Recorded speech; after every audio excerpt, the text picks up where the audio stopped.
the coal that powered industrial expansion, than to dwell on the children whose labor and lives made that expansion possible.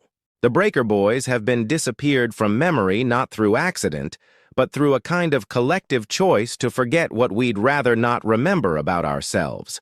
Yet forgetting carries its own dangers. When we lose memory of past labor abuses, we lose the context for understanding current struggles over work, wages, and working conditions. The battles that eliminated Breaker Boys and other forms of child labor weren't easily won. They required decades of organizing, advocacy, and political struggle against powerful interests that fought reform every step of the way. Those same dynamics continue in different forms today. The tension between profit and worker welfare, between business freedom and worker protection, between efficiency and human dignity. Breaker Boys and the child labor of coal. In the anthracite coal regions of Pennsylvania, in the mines of West Virginia, Kentucky, and Illinois, a particularly grim chapter in American labor history unfolded in the coal breakers.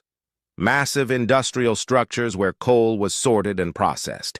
Here, thousands of boys, some as young as 8 or 9 years old, spent their days bent over conveyor belts picking slate and rock from the coal that would heat American homes and power American industry. These were the Breaker Boys, and their story represents not just a forgotten job, but a moral stain on American industrial development that we've collectively chosen to minimize in our national memory. The coal breaker was a multi-story building typically constructed over the mine shaft itself.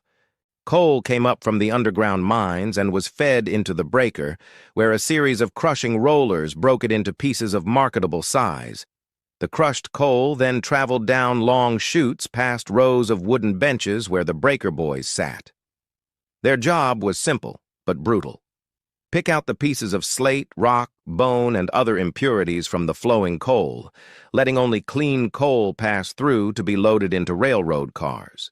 The work required no particular skill beyond the ability to distinguish coal from slate, which made it perfect for child labor in the eyes of coal companies. Boys could be paid far less than adult workers, and their small fingers were supposedly better suited to picking through the coal. The reality was darker. Coal companies used Breaker Boys because they were cheap, disposable labor in an industry that consumed workers without remorse.